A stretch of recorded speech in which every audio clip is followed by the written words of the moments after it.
Welcome to my podcast entitled The Wright Experience. I'm Dr. William T. Wright Jr., the founder and host of this show. During the last 23 years as a professional educator, I've been fortunate enough to get to know and work with some amazing leaders from all across the Eastern United States. The vision of this show is to share these podcasts with you so that we can learn from people who are leading others every day. Our initial focus will be on educational leaders, and we'll look at expanding to other disciplines down the road. When you hear something that you like, do me a favor. Please drop us a comment, click like, or if you're viewing us via YouTube, please click that subscribe button. Tonight is episode 8 of The Wright Experience. My guest tonight is a trailblazer in educational leadership. He has worked diligently over the years to build a successful career in K-12 education, which has culminated in a superintendency in a progressive district in southeastern North Carolina. My guest tonight is Dr. Jerry Oates, Superintendent of Brunswick County Schools in North Carolina. Dr. Jerry L. Oates has served as an educator for over 25 years. He is a native of Faison, North Carolina, located in Duplin County. And he is also a 1991 graduate of North Duplin High School. Dr. Oates attended the University of North Carolina at Wilmington as a North Carolina teaching fellow. And upon graduation, he returned to Duplin County to teach history at James Keenan High School. Dr. Oates returned to Wilmington and taught history at John T. Hargett High School in Wilmington before being appointed at the age of 26 as an assistant principal.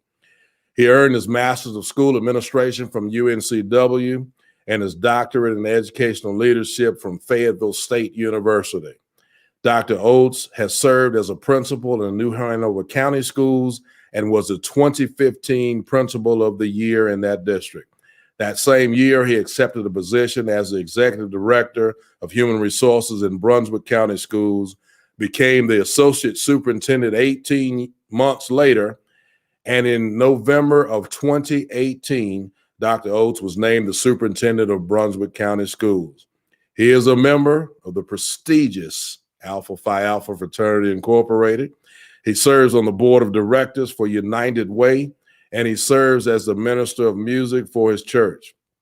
He is married to the newly minted Dr. Sonia Oates, and they have 3 children: Miles, who's a sophomore at Florida Atlantic University in Boca Raton, Florida; Tamaya, who is a high school junior; and Jared, who is a sophomore in high school. And at this time, I'd like to welcome to the Wright Experience, Dr. Jerry Oates. Welcome, Dr. Oates. Good to have you.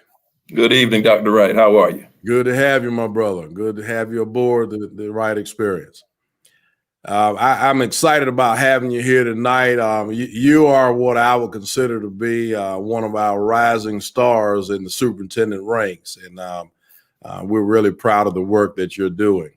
So let's talk a little bit about some things. First of all, if you'll start out by telling us tonight some of the wonderful things that are currently going on in Brunswick County Schools.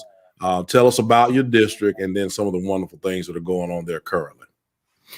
Well, Dr. Wright, let me first say thank you for having me tonight. And just to talk about Brunswick County Schools is something that I like to do. So this won't be a problem at all. We're a district of about 12,500 students, comprised of 20 schools. Brunswick County is a very large district, a large county geographically. So I could start in Leland, coming right out of Wilmington, and run down Highway 17 south for about 45 minutes and be right at the South Carolina line. So we have a lot of landmass that we cover. As you did say in the intro, this is a progressive district. We are always looking to the newest and most innovative things that will benefit our students. But one of our showcases that we would really like to put the spotlight on is one of our newer schools, and it's the Coast. And the Coast stands for the Center for Applied Science and Technology. Basically, what it has become is a hub for many of our CTE courses. You may be familiar that with districts who may have auto mechanics at one school and may have culinary arts at another, and only the students that are at that particular school can take those courses. But for us, we have centralized all of those courses at the coast, and we're adding more new and innovative courses such as clean energy, aerospace. We're looking at digital game design, these new technology classes, cyber technology, cybersecurity. So those are some of the courses that we're offering at the coast, and we make them available to every student in the district. We will provide transportation for anyone who wishes to take courses at the coast and then return back to their home schools for their traditional core courses. So those courses that they take there can lead them directly into careers upon graduation. We have folks who are leaving us and going to work for Brunswick County Electric or Duke Power, and they're coming right out of high school and starting at no less than $45,000, $50,000 because of what they learned in the courses at the coast. So that particular program, when folks come, we really like to showcase that and hope that type of model could be duplicated in other places around the state. So sounds like you're meeting the total child. You've got something for the college, university, track children, as well as career prep and everybody in between, which is that's what we try to do. And you know, as a leader, you know that we have to ensure that we know that everybody's not going to college. Everybody is not going to do the same thing. So we have to be able to provide opportunities for everyone. But if they wish, even leaving the coast, they can go right into the Brunswick Community College. Right. Outstanding.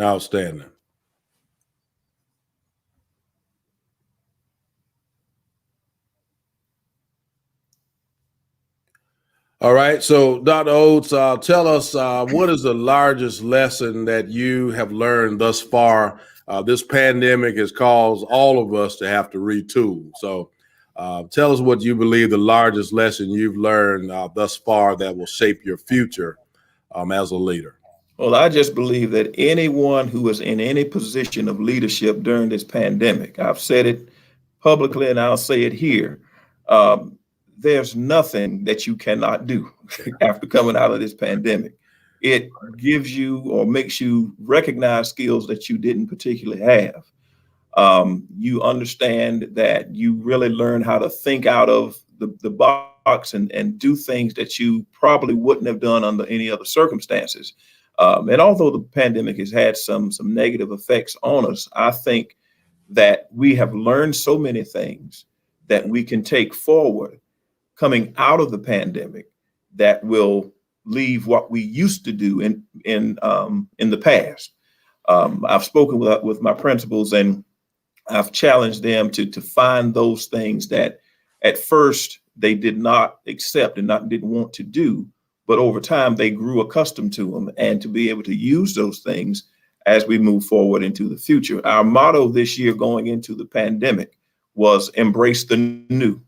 Because, you know, some folks have a hard time with doing things in a new way, learning and teaching remotely using the technology available to us and doing Zoom meetings. Everybody's familiar with that. Those were some of the things that we didn't do as often. And now that is how we communicate all the time. So it has its benefits. So there's no need to abandon it, particularly when it has served its purpose during the pandemic. We speak with parents and they love being able to have IEP meetings on Zoom because they can do it from their phone during a lunch break. They can do it from the comforts of their home and not having to make a trip to the school. And also then you have to think about those who don't have the transportation or access to transportation to get to the school at the times that we hold school. So having it this way and doing these things that are new are some of the lessons that I've learned coming out of the pandemic that we will definitely use as we go forward. And we certainly don't want to put that back in the box, do we? No, we don't. We want to expand it. That's outstanding. So now that you've been in this business for a while, both as a school level leader and now as superintendent for almost 3 years, is that right? November will be 3 years. November will be 3 years. So I'm almost a veteran. there you go. There you go. That's right. In fact, if you make it to 3 years, and I know you will, that is the average for superintendencies throughout the nation. Isn't that something? But anyway, so now that you had an opportunity to flow in your career, what accomplishment would you say is your, I guess, single most proud moment of your career so far? I would say the proudest moment of my career is being appointed into the superintendency. I did an article with a local magazine about a year ago, and the title of the article, they put it on the cover of the magazine, was "Living the Dream." And the reason they put it that way is because as an 11th grader in high school, you know how you have your memory books that you get from your vendors and that type of thing that ask what you're going to be doing in 5 years, 10 years, and lifetime goals. Right.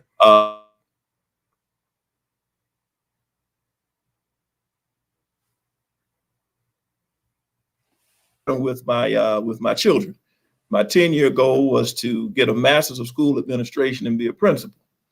Mm-hmm. And then my lifetime goal was to be a superintendent somewhere in North Carolina. So, oh, wow. So okay. That as an 11th grade student, that was my goal. That was my dream. So actually having that come to fruition was definitely one of the proudest moments that I can remember. And to be able to have both my parents be at my swearing in to witness that definitely was something that I can say that I'm most proud of. Well, I tell you what, that's kind of the opposite of me. My mother is a career educator, and I promised myself I would never be an educator. And look at here I am. But that's awesome. That's awesome. But certainly that's great to have your dream come true. And I know those 12,500 students in Brunswick County are glad that you got to realize your dream. Well, that's not to say that the dream doesn't sometimes have nightmares. Yeah. Well, no. Absolutely. Absolutely.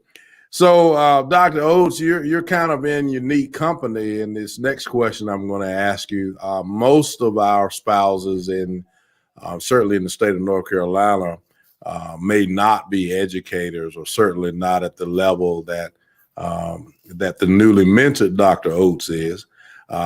So she's a school leader. Do you see that as an advantage in your role as superintendent? I see it as an advantage for me, but I see it as a disadvantage for her. There's only so far she can go working in the same district that I'm in. So she is definitely seeking some other things as we go along. But to have someone who kind of understands exactly what it is you experience and talk about, and then also be able for her to have someone in the house that's a resource, that's taking the steps that she's taken, right. I think is definitely a type of reciprocal type of situation that we have with her being an educator.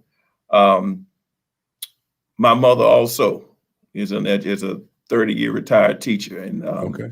So it's kind of, and her parents were, so it's kind of like a family business that we've continued to go into. So it's a interesting conversation for those who aren't in education when all of us get together to hear what we talk about and the things we talk about, and they have no clue. So and they just don't understand. So it's been pretty good. Great. Yeah, and the more we talk, the more we learn the things that we have in common, for sure. That's the truth.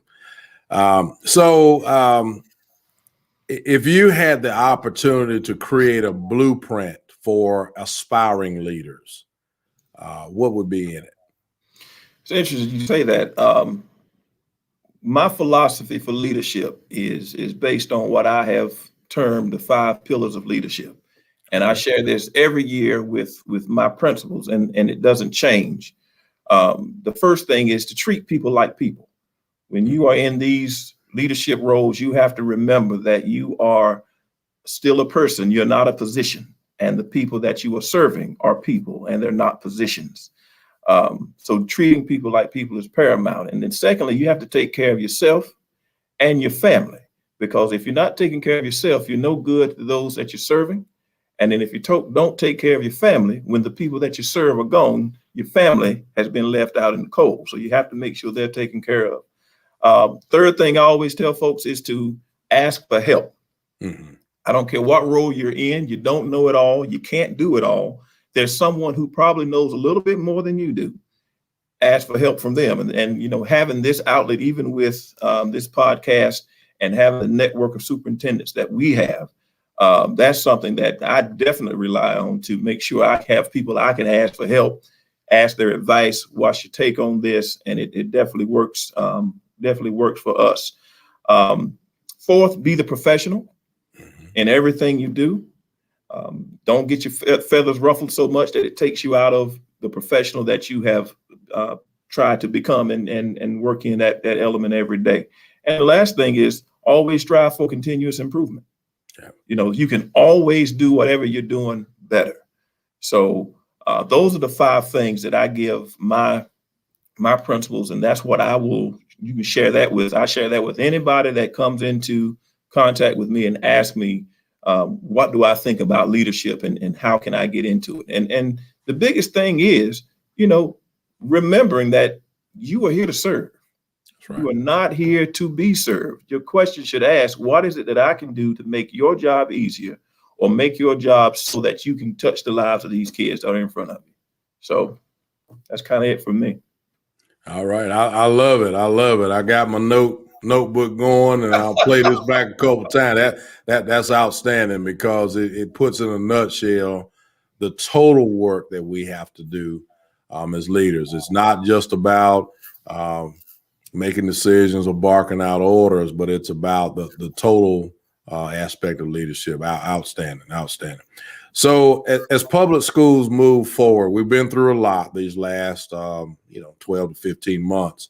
How do you see schools changing? You've already talked a little bit about that, but if you'll expound a little bit on that, and how should we best prepare for those changes that are forthcoming? One of the things that I have noticed is, you know, once we were able to come back under Plan A with the Return to Schools Act, the number of students and parents and families who have opted to still stay at home and utilize remote learning. Now, remote learning has gotten a bad rap overall, but for some, they've thrived in the remote setting. And it does work for some folks. May not work for the majority, but there's a population of folks that it does. I just believe that if it's working for them and we are able to provide that for them where they can thrive in it, we need to, as schools, we need to devise a way to make that happen for those folks. Again, it's one of those things that we don't necessarily throw all the way away. You know, the vast majority may want to be in person, but you have those folks who want to be home. They have the capabilities. They have an adult in the home that can work with students. So these are things that we need to consider as we go forth. And as I was looking through some of the legislation in the email that we got out today from the NCASA, there's a bill on the floor now to provide, that gives districts the ability to provide remote instruction, through legislation. So it's getting some traction. Now, where to go, we don't know, but that's something that we need to look at, because as we go forward, folks will seek out the things that thrive for them. And I would definitely hate for us as school leaders to lose our children to other entities that are willing to provide those means of learning for those families. I remember thinking a couple of years pre-pandemic that I felt like education would move towards some form of remote learning. And, we've got a name for it now. At that time, it was kind of trying to find a name for it, whether it was blended or remote or whatever. Right. I don't know that I expected it to happen this quickly, but certainly now, as you're saying, that the cat's out of the bag, we don't need to be putting it back in. We need to figure out a way to make certainly blended learning, if not total virtual learning, a part of our everyday lives moving forward. I mean, there's no question about that, because the technology is here to stay, and it should be. It should be.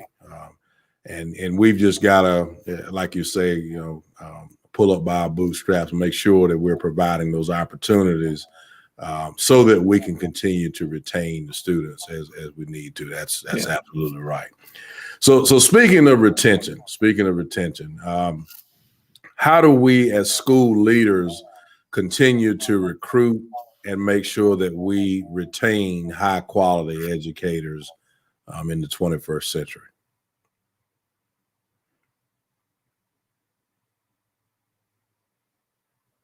We have to ensure that we are representing the profession in a manner that will cause folks to want to come into education. Too many times we hear educators lamenting the fact that they're teachers, lamenting the fact that they're assistant principals or principals or whatever the role is. Mm-hmm. And when we have folks who are thinking about a career choice and they hear all the time us talking so negatively about what it is we do, why would they come? Yeah. So we have to be the model and show them the benefits of coming into the profession. And then once we get them there, we have to then do the first pillar of leadership. We have to treat people like people, because as you well know, people don't leave jobs, they leave bosses. Yeah. And if we don't serve these folks and provide resources for them that will keep them, along, of course, with compensation. Sure. We will find ourselves, and we have found ourselves actually, in a situation where we are looking and scraping the barrel to try to find folks to fill positions that we have. You know for yourself, as you said earlier, the turnover rate or the tenure for a superintendent is about 3 years. So there's something that's causing that turnover. Right. And we have to make sure that those factors are eliminated if we are trying to really keep the folks who are doing the jobs that need to be done for these kids. Well, you probably remember this. It was probably right at the beginning of your superintendency. There was a study done, and we were talking about, the salary for a beginning teacher. And so when that information was put out, it's about $35,000 a year, which equates to about $2,000 per month after taxes. Now you think about a newly minted college graduate that's trying to live off of that, and they're paying probably some portion of a student loan. They're paying rent. They're paying the other expenses that go along with this, and you got to have a car to be able to travel back and forth to work. That $2,000 goes away pretty quickly. So that, in addition to, like you said, the environment has to be prime in order for us to be able to keep and retain good teachers. So I was blessed to be able to return home after graduating and stay with my parents the first year. And although I offered, they wouldn't take any money from it because you're trying to get on your feet. So, and I tell folks all the time, as you said in the intro, I'm a musician, and had it probably not being able to supplement my income as a musician, I don't know, honestly, if I would have stayed in it. Sure. So that's the thing that was able to sustain me. So we really have to do a little better job on compensating beginning teachers. That $35,000, as you said, it goes quickly once you add in life. That's right.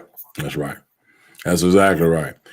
So, Dr. Oates, who are some of the sources that you've looked to for your career, for guidance and growth over your career?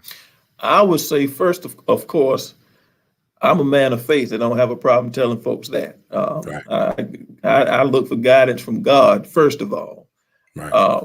But, I had an educator in the house. So my mom has guided me a lot in my early part of my career, particularly my teaching career. But then I also understood, it's interesting how you're placed in company of people that will affect you and you don't even know it down the road. I was blessed enough to be in the company of a particular pastor who was probably the best leader that I've ever known. His name is Reverend Terry Jones. He's now in Hartford, Connecticut, and pastors the Metropolitan AME Zion Church. That gentleman is who I credit with being, for me, the gold standard of leadership. And he did it in such a way that you would be willing to run through a brick wall for him. And in whatever he needed you to do. And he just was just that type of leader. But yeah, I think that's who did it for me, just to be able to witness that from the age of 18 to 35, those very formative years as a leader. When I started at his church, I was 18 and I didn't leave until I was 35. And by that time I had basically watched him and understood leadership at a new level. So that's kind of what did it for me. And we all, and the importance of that is we all need to find somebody that we can lean on to learn this leadership journey. It's not a journey you want to take alone. You want to make sure that you've got some good leaders, whether they be faith-based leaders in your profession, wherever. But that's a key element in leadership for sure. So, Dr. Oates, is there anything else that you would like to share with me about the work that you're doing, or some nuggets for our audience that we've not covered tonight, or perhaps is not well known? Well, I would say with Brunswick County, we have a problem that is a good problem, and the good problem is that our county is growing so much so that we've had to build a new middle school. We have to put expansions at several elementary schools, and we are now in the throes of deciding how we will expand one of our high schools. The northern part of our district is really reeling from, I would call it the spillover of Wilmington. So the cost of living is so high in Wilmington, a lot of folks are moving to the northern part of Brunswick County, which is just a crossing of the bridge, because the tax base is lower and it's just a little different environment. Definitely more rural than it is in Wilmington. And we have the problem of growth. So we are contending with that. And I love that challenge. I love to be able to know that we're going to have to build some schools to accommodate the kids, because housing developments, apartments, new homes are just coming up all the time around us. And secondly, one of the things that we have is an excellent relationship with our Board of Commissioners. We are in a position where we are under an agreement. We have a contract with the Board of Commissioners that guarantees us 36.5% of the budget going to the public schools. So I don't have to go to the